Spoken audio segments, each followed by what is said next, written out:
Folks, I decided to do a video for these homework questions. I'm going to be taking up the homework questions from lesson 4, which was the Cartesian equations of planes, and also lesson 5, which was the skills review, or the kind of mid-chapter review that we had the handout posted. So there's some really good questions asked, but because we have kind of a fuller day of 2 lessons this afternoon, I thought I would just do a video and then you can watch to the correct point to see the solution for whichever questions you want. So I'm going to maybe just do 9A because B and C would be very similar. Here we want to determine the unit vectors that are normal to each of the following planes. So we know the normal of plane 1, the first plane there, is going to be 2, 2, negative 1. So what we want to find is a unit vector that is in the same direction as this normal. So the magnitude of the normal is the square root of 2 squared plus 2 squared plus negative 1 squared. And then, so the magnitude of that is 3. So the unit vector, we're going to take 1 over the magnitude and then multiply that by the original vector. So the unit vector in the same direction would be 2/3, 2/3, and negative 1/3. And that would have a magnitude of 1. But be in the same direction, so it's a scalar multiple of the original normal.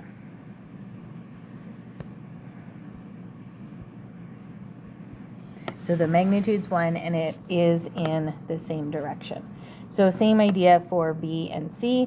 You just find the magnitude of the normal that is given for each of those planes, and then multiply by 1 over that magnitude to get the unit vector. The next one, determine the angle between the 2 planes here. So if we have, I'm going to try and draw this and make it not too messy here. If we have 2 planes,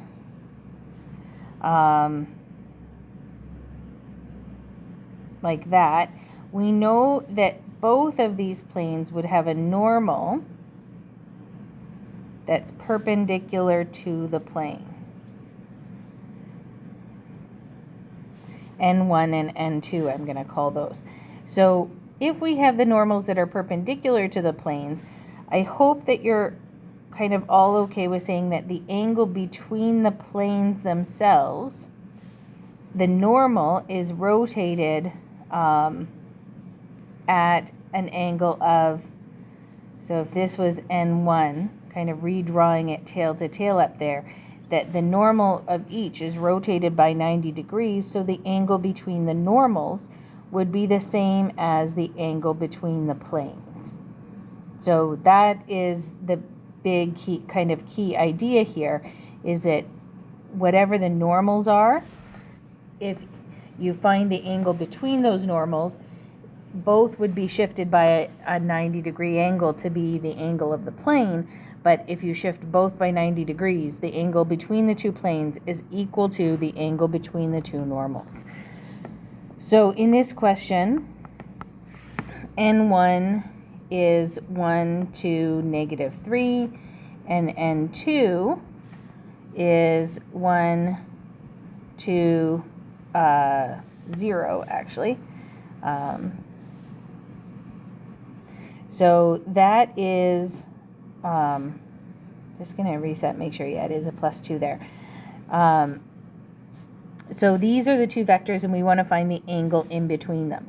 So we know that N1 dot N2 is the magnitude of N1 and the magnitude of N2 times cos theta. Whenever you see the angle between something, you always want to think that that's going to be dot product. So I'll do dot product the algebraic vector way. So 1 times 1 plus 2 times 2 plus negative 3 times 0 equals the magnitudes times each other. So 1 squared plus 2 squared plus negative 3 squared. And I'm not going to try and squeeze that all in. No, maybe I can. Just write a little bit smaller here. Here we've got the square root of 1 squared plus 2 squared plus 0 squared times cos theta. Squash that in there. So here we get 1 plus 4 plus 0, so that's 5.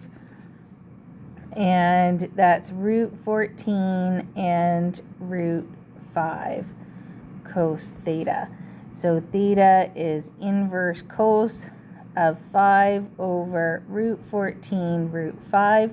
Be careful when you're evaluating that, that you put brackets around the denominator. So I'm going to do 5 divided by bracket root 14 times root 5 bracket. Make sure you divide by both of those. And then inverse cos, I get that theta is about 53.30 degrees. So that would be the angle between the two normals, which is the same thing as the angle between the two planes. So kind of looking at the planes with how I've drawn them, and that the normals would be rotated, each one kind of by a 90-degree angle from the plane itself, but that if you rotate both of those by 90 degrees, you've still maintained the same angle between the normals as what occurred between the two planes. Okay, what is the value of k that makes these planes parallel, and what would make them perpendicular? So I'm going to just list out n1, which is going to be 4k negative 2, and n2, which is 2, 4, negative 1. So just kind of by inspection, if we had parallel planes, then n2, or 2 times n2 would equal n1. So kind of draw that arrow going the other way, because multiplication I think makes more sense than dividing. So I would be multiplying each of those components by 2, because we know that parallel would be scalar multiples. So then k would equal 4 times 2, which is 8. For perpendicular,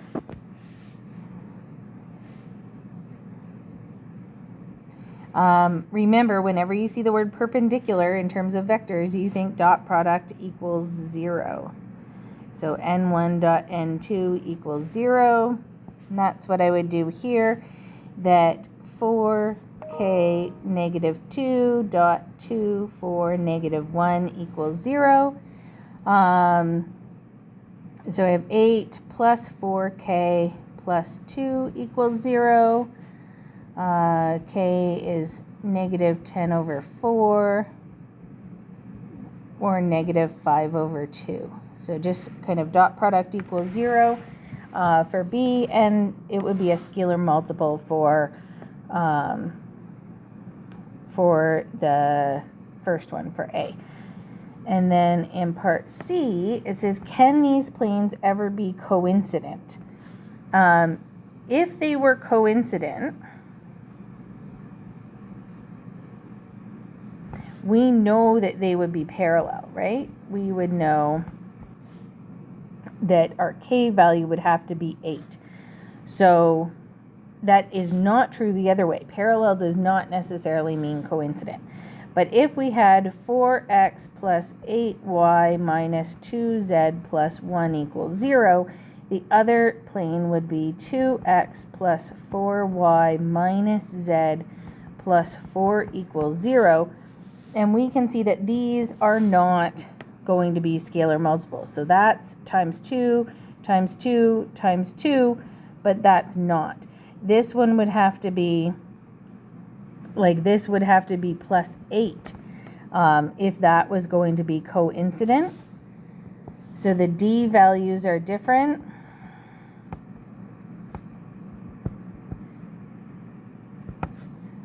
So it's not coincident. There's no way that that could be coincident.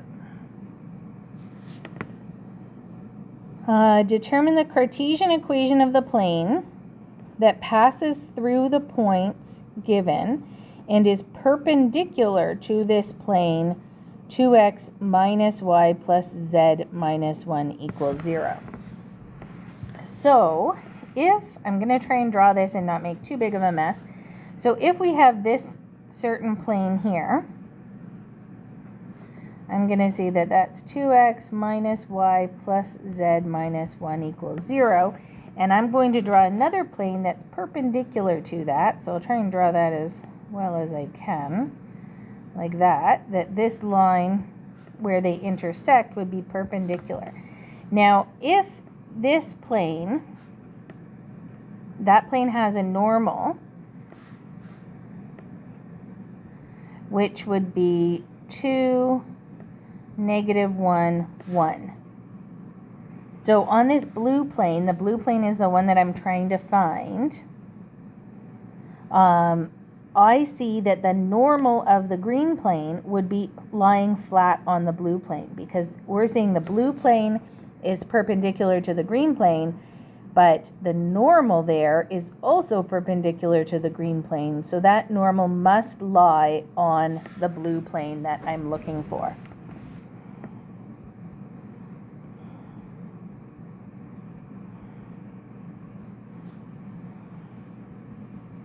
So the normal lies on the plane that is perpendicular. So if I'm going to make a list of vectors, I know I need a position vector and 2 direction vectors. So I have points 1, 4, 5, and 3, 2, 1. And I have a direction vector. I can use the normal to the green plane as the direction vector for the blue plane that I'm trying to find the equation of. Then I can use B as the vector between those 2 points. So here I get 2, negative 2, negative 4, looking at the vector between point 1 and 2 there. And I am probably going to run a little bit out of space here, but I need to find the normal, which is A cross B. I'm just going to really try and squeeze it in. Hopefully you guys can see this well enough, but I think that that probably was the main impediment there. So negative 4, positive 4, pardon me, minus negative 2 is 6. Then 2 minus negative 8 is 10. And negative 4 minus negative 2, so that's plus 2, is negative 2. So the normal is 6, 10, negative 2. I think I'm probably going to need to reduce that. I can reduce that right now and just make it 3, 5, negative 1. I only need a vector that's perpendicular, not the actual cross product.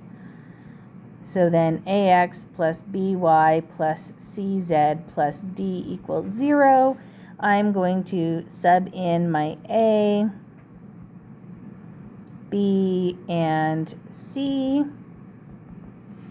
And then I just need to take one of those 2 points. I'll probably just use the first one.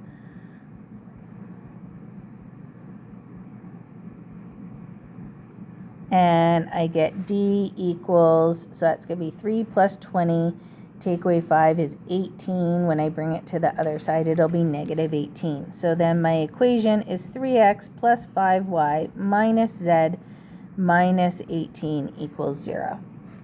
So that's the Cartesian equation of the plane that you're looking for. Okay, 2 good questions here. and they're very, very similar. On that review handout, how do you find direction vectors if you just have the normal? So remember that if you're looking for your two direction vectors, we know that A dot n would equal 0 and B dot n would also equal 0. So here we need to find two direction vectors that if you do the dot product with the normal, and in this second one you're given the normal, and in this one you'd have to kind of pull the normal out from the Cartesian equation, so 5, -1, 2. You really just need to kind of trial and error, but kind of being a little bit smart about it to find the direction vectors. So I know that I'm actually not even going to put variables in here. Something, something, something, dot 1, 3, 0 would equal 0. So I have to just kind of look at this and figure out how I could get a dot product that would end up equaling 0. So if I have this term times 1 and this term times 3, and then this one doesn't even matter because that is 0, that it would have to equal 0. So I'm going to say, I'm just going to put a random number there because 5 times 0 is just going to be 0 when we multiply the z's. Now I need to multiply the x's and multiply the y's and have them cancel each other out, essentially. So if I put a 3 there and a 1 there, that's not 0. But I could throw a negative there, and then I would have 3 times 1 plus -1 times 3 plus 5 times 0. And that does equal 0. So you're just kind of playing around with the numbers to find one that works. So vector A, my first direction vector, is going to be 3, -1, 5. And all of these, because of this one having the 0 in the z component, all of these are going to have kind of opposite scalar multiples here. A multiple of 3 and then a multiple of 1, but we can vary up that z component to make sure that we don't have a scalar multiple. So again, I need to find vector B, dot it with 1, 3, 0, and we have to get 0. So I'm going to kind of play around with this. I might put like negative, I could put like a -7 in there. And then if I multiplied the 3 times 2, so I would have something times 1 plus 2 times 3 plus -7 times 0 equals 0, and I have to make this equal 0. So just kind of playing with the numbers. That part is a 0, this part is a 6, so to add up to 0, that has to be -6. So I'm just going to put -6 times 1. So vector B is going to be -6 to -7. And you just have to make sure that vector A and vector B are not scalar multiples of each other, and they are not. Okay. Now, same idea for number 6 here, but we are going to have a little bit more of a harder time, not really difficult, but this 0 there made this a lot easier, and we're going to kind of work backwards and have a 0 when we're doing this. To find A, I'm going to do some vector dot 5, -1, 2 has to equal 0. So that's how I'm going to find my vector A. My biggest tip is to put a 0 somewhere in the vector that you're looking for. I really like the fact that that's a 1. That makes my multiplication easy. So I might put a 0 in the x component. And now If I'm multiplying this number times 2 and this number times -1, I need them to add up to 0, but I've already gotten the x component to be a 0. So I'm going to put a 2 there and a 1 there, and you can kind of see that balance each other out, right? 0 times 5 is 0, 2 times -1 is -2, and then 1 times 2. So you can show like the multiplying it out, but you don't really need to as long as you're confident in your calculations. So vector A, one direction vector, is 0, 2, 1. And remember, there's an infinite number of possibilities. So there's so many ways you could do this, and likely no two people are going to end up with the same answer. So 5, -1, 2, all you have to do is find any vector that would dot product with that normal and give you a 0. So here, I'm going to put a 0 in a different one. I might put a 0 there. So that y component will end up being a 0 when I multiply in the dot product. So I know the x times a 5 plus the z times 2 has to equal 0. So I want those to be the same value, but 1 plus and 1 minus. So I'm going to make that a 2 and that a 5, and I'm going to make one of them negative. I'm going to throw a negative in there. Doesn't really matter. You don't have to do a 0, but it makes it a lot easier. Some people might kind of look at this. I'll do another one without doing a 0, even though we only really need 2. If you looked at this and maybe said like 1, 1, so that would be the x components would multiply to 5 and then -1. Maybe then I would need like -4 more to make a 0. So 5 multiplying these guys would give me 5. Multiplying the 1 and the -1 gives me -1. So I would need -4 here. So kind of like planning ahead. How can I make -4 to make that add up to 0? You could make that -4 by making the last one a -2. But sometimes that could cause you to end up with kind of messy fractions. But any vector that would dot product with the normal and give you 0 is a direction vector, and there's infinite possibilities. The next one, good question here as well. How can we distinguish between planes and lines when we're given equations? So different kinds of information can help you identify them. In the vector and parametric, generally planes have 2 parameters. So they will have an S and a T.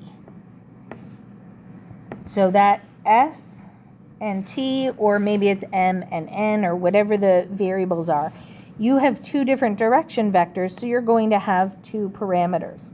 Lines have 1 parameter. Like here, just that T.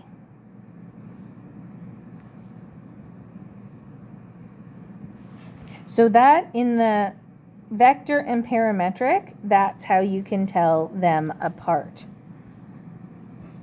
The 1 parameter, if you've got just a T or just an S, only one of them, then that is going to be a line because it only goes in one direction. If it's a plane, you're going to need to be able to go in 2 directions, scalar multiples of 2 vectors to get everywhere on that flat surface of the plane. So there's going to be 2 parameters, 2 direction vectors. Maybe I'll write that as well. 2 direction vectors.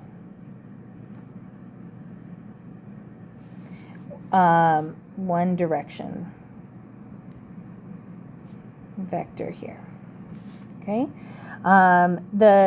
You would be able to identify that as well from kind of the corresponding parametric equations.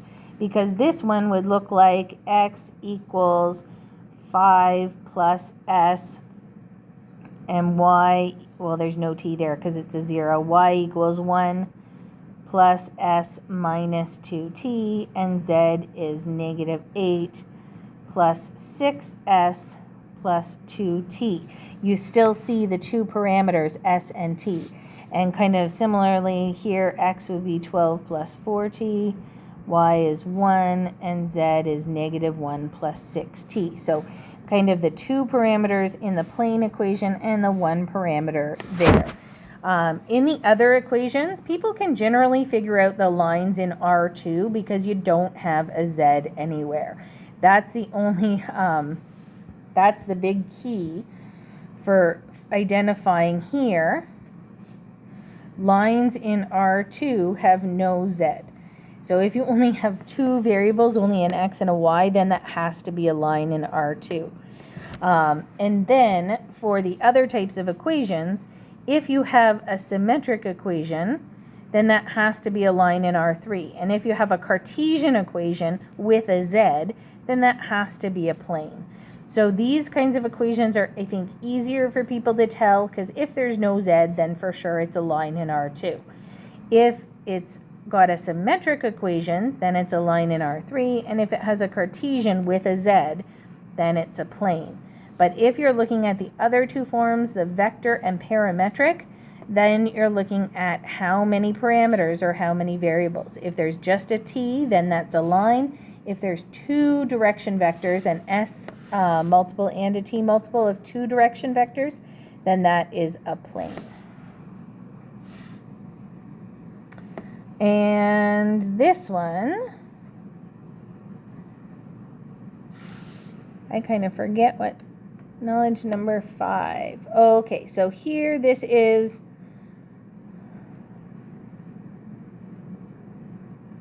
giving us the, oh, I think this one's maybe the same as the one that I did before, and I hope that I was looking at the correct one there. But we need to find two direction vectors, and I think that that's probably, oh, that one asked number 6. Maybe I miscounted. Oh, this number 6 is in R2, so I did have the wrong one. So this is number 5. My apologies. Back here. So here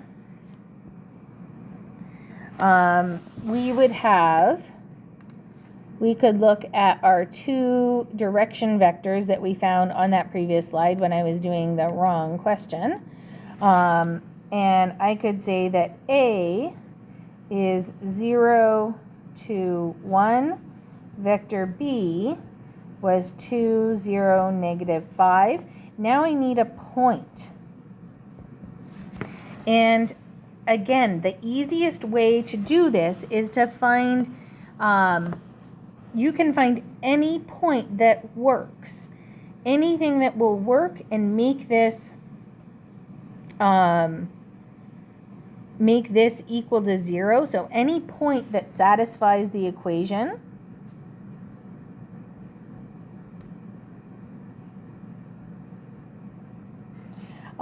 will be something that can work here, but